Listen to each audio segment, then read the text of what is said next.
Just in the last hour or so, we've had news through that the Iranians have launched a rocket attack on a base in Iraq. We'll show you where that base is now. This is a rocket attack in retaliation for the US assassination of the head of the Iranian Revolutionary Guard, General Qasem Soleimani. So this base is to the west of Baghdad. It's been a base, the Al-Assad Air Base, that's been used for quite some time for US troops. Word is that there were tens of rockets fired on that base from Iran. You can see it's a fair way over the border from Iran. No reports of casualties at this stage. We've been told the US President Donald Trump is being briefed and is also informing other senior politicians across the political spectrum of what's going on.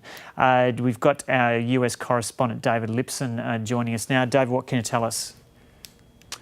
Yeah, well, g'day Joe. The latest is we have a statement now from the Pentagon that confirms at least a dozen missiles have been launched from inside Iran and have actually hit at least two US bases inside Iraq. So I'll read you some of that statement. At approximately 5:30 p.m. EST, that's Eastern Standard Time in the United States, so about almost 2 hours ago, Iran launched more than a dozen ballistic missiles.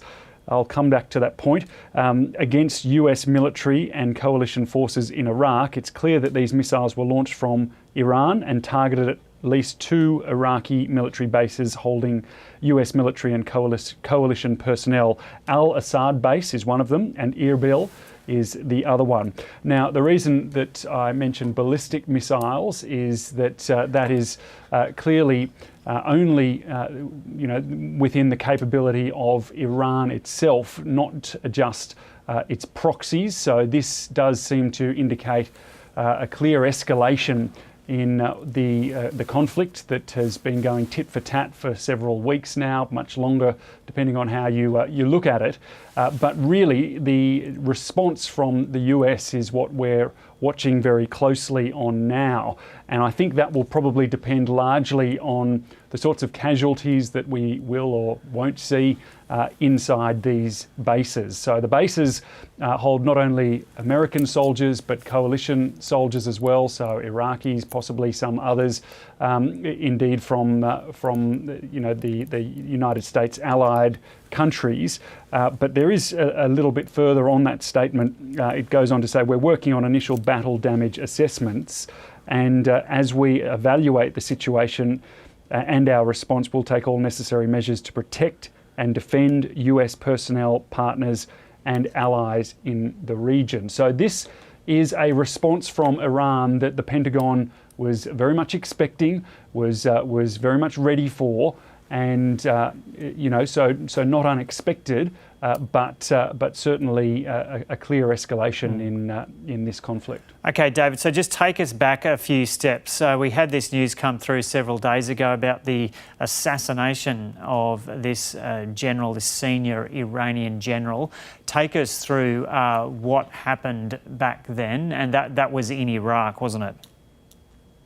Yeah, that's right. It was at Baghdad, or just outside Baghdad airport. Qasem Soleimani, who is or was the top military general in Iran, a very important and powerful figure, not just in Iran, but right throughout the Middle East. He was responsible for coordinating many of Iran's proxies, which have worked against the interests of the United States and Israel in particular, as well as other US allies. So that strike against him was in response to what we'd seen in the days and weeks prior to that, an escalation in tensions.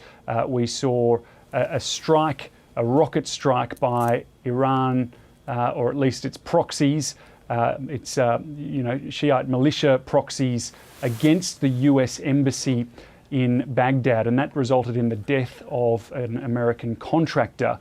Now, from reporting that we have seen out of the United States in recent days, that attack in particular, followed by pretty violent protests at the US embassy, really infuriated the President Donald Trump. He was watching very closely.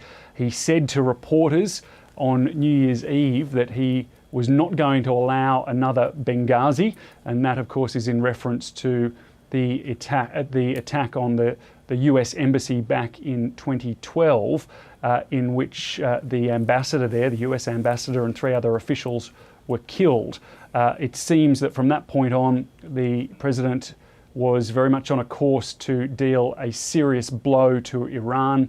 It came as a big shock, not only to Iran, but to the Middle East, and indeed the United States' allies as well. Everyone, it seems, has been scrambling to sort of deal with the repercussions of that strike. And we've seen those enormous protests, those outpourings of grief in Iran and Iraq and elsewhere in the Middle East as to the death of such an important commander. As a result of all of that, that's where this expectation was that Iran was going to retaliate. Iran described the attack on Qasem Soleimani as an act of war, and as such, we have been waiting to see how they would respond. Well, we've seen at least the start of that response. We don't know if this will be the end of it. We also know that Iran has scrapped its adherence to the 2015 nuclear deal. So potentially they could be now working towards enriching uranium to make a nuclear bomb, which experts expect or predict could be done in under 6 months, possibly as short as 2 months. So from here, it's very much unknown. It's very precarious, and indeed the president, we're told, as you mentioned, is watching very closely. We did have a statement from the president's press secretary, Stephanie Grisham, who said, "We are aware of the reports of attacks on US facilities in Iraq. The president has been briefed and is monitoring the situation closely and consulting with his national security team." And by the way, there was also a statement that was released by Iran's officials saying, "We warn all allied countries of the US that if attacks are launched from bases in their countries on Iran, they will be the target of military retaliation." So, as I understand it, if there are countries like Iraq, for example, that are hosting the United States, they have to give permission for the United States to retaliate from there. So that is a clear warning from Iran to those nations that not just Iraq, also Saudi Arabia and no doubt Israel and others as well, that if they get involved, if they allow the United States to retaliate, well, they could become targets too. And David, apart from those recent skirmishes you mentioned between Iran and the US, what's Donald Trump's characterisation overall of General Qasem Soleimani? Well, today he described him as a monster. And he has, over the last few days and weeks, or certainly the last few days, he has pointed to him as being someone who is not only, was not only working against the United States, but was actively responsible for the deaths of tens or hundreds of Americans over the past few decades. So he has certainly tried to paint this man as a monster. And not many people would disagree with him in that assessment, that he has certainly been responsible for the deaths of Americans. The question really is, why now? Why did the President of the United States choose this moment to actually strike out in such a dramatic way? Because the sort of work that Qasem Soleimani had been doing, he'd been doing for a long time. Remember that George W. Bush and Barack Obama were both presented with opportunities to take him out, and they didn't want to do it. They passed that opportunity up, or those opportunities up, because they feared the repercussions and the risks from taking such a dramatic course of action. Well, Donald Trump is not someone, it seems, who was, I don't want to say he wasn't concerned about those risks. Clearly he was, but clearly his urgings, his pressing need, and probably the advice he received to take action like that overrode such concerns. And David, you mentioned that Iran has put out this statement saying if attacks are launched from the soil of other countries by the US, those other countries can expect retaliatory attacks by Iran. What are the details that have emerged about the assassination of General Soleimani. Has it been revealed that it was a drone that took off from an Iraqi airfield that fired the missile that killed Soleimani and others? Or what details have become known about that operation? Look, the only details that I'm aware of is that it certainly came from a drone. I believe it was from Iraq. I just can't recall at this time. I don't know if that attack itself would trigger that warning from Iran. That warning has come since that attack. Certainly Iraq would be concerned. It's worth pointing out too, of course, the US has a very strong presence in Saudi Arabia as well. What happened yesterday here in Washington is that the Deputy Defence Minister of Saudi Arabia came for a meeting in the Oval Office with Donald Trump, and unusually, that meeting was not publicised by the White House press people. Normally, you would get some detail, or at least mention that the meeting was taking place. Occasionally you get a full readout, a background briefing, if you like, on what was discussed. Well, there was no mention whatsoever. So the only way that we heard about it was when the Saudi Arabian Deputy Defence Minister himself tweeted pictures of that meeting, and indeed said that he had come to Washington to convey a personal message from the Crown Prince of Saudi Arabia, and that they wanted to discuss the bilateral ties with the United States. Now, some took that as a somewhat pointed tweet, that perhaps Saudi Arabia was nervous or looking to reposition itself in terms of that bilateral relationship.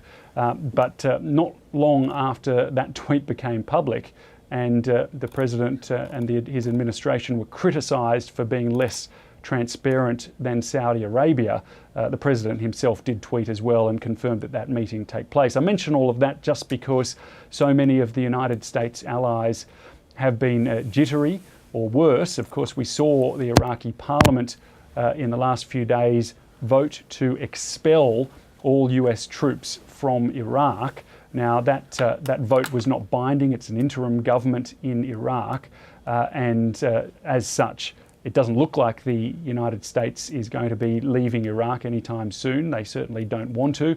In fact, they're sending additional troops into the region. So there's a lot of confusion around everything that's happening, but certainly these missiles, more than a dozen of them that have hit 2 military bases, largely US-run bases inside Iraq, have ratcheted up the issue here. Okay, now if viewers are just joining us, I might take this opportunity just to go back through this breaking news that's just come through in the last kind of 40 minutes or so. So in the last kind of several hours, Iran has launched a retaliatory attack after that assassination of top Iranian General Qasem Soleimani. The attacks, it sounds like tens of missiles have been directed towards 2 facilities in Iraq, and we'll just show you where they are on the map now. And they're kind of deep inside Iraq that these missiles hit these facilities. So there are facilities where there are significant numbers of US troops. There's no word at this stage if there's been any or injuries or fatalities.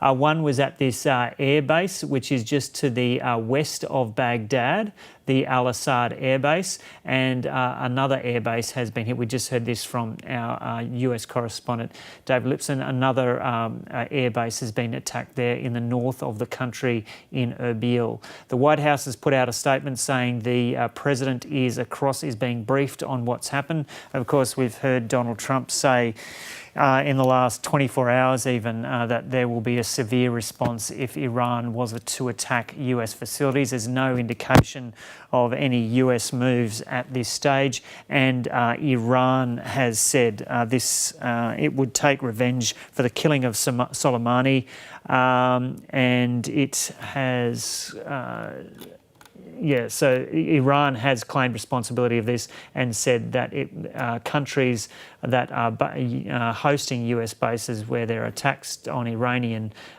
people and assets from can expect to be attacked as well. We've got our correspondent David Lipson there in Washington. Dave, yeah, you just mentioned the Iraqi reaction after this assassination on its soil. The Iraqis were infuriated about this, weren't they? Yeah, well, they were, I mean, you've got to be a little bit careful when we talk about the Iraqis, because the Iraq is still very much a divided nation, and indeed there are, half of the well, I don't have the percentages, but a large portion of the nation that very much support the United States and it being there, and then a very large portion of the nation that does not support the United States. Either way, the action that the US took was on their soil, and they fear that once again their soil will be used as a major battleground. Their civilians, their people will be caught in the middle of another awful and bloody battle, potentially with Iran, perhaps involving the United States. No one really knows where this will go. But look, it's probably worth pointing out, Joe, that even though this is a very serious escalation in the back and forward between the US and Iran, we've got to keep things in perspective. Remember, the United States strike actually took out the top general of Iran. Now, an equivalent response by Iran, if you look at this, would have been to take out one of the United States' top military generals. Now that, as far as we know, has not happened. It's very unlikely, even though there's a lot of fire and fury in these more than a dozen missiles being launched on American air bases. They're pretty big air bases, from my understanding, and it's unlikely that there would be casualties. So this may fit into that threading of the needle that we've heard a lot about in the last few days, that Iran has to undertake, because they need to show a serious response, a serious retaliation, but at the same time they obviously are severely outgunned by the United States, and the US president has shown very clearly that he is not going to take any more American casualties lightly. As such, they wouldn't want to poke the tiger in the form of the United States any more than it's been poked. So, in a way, we talked about the ramping up or the opening up of nuclear enrichment happening as one step in that, a show of defiance and force by Iran that they were retaliating in that way. Here we have a much more obvious and dangerous display of force, but not one, as far as we know, that has taken out a top US general. And as I say, that would be very unlikely from these strikes.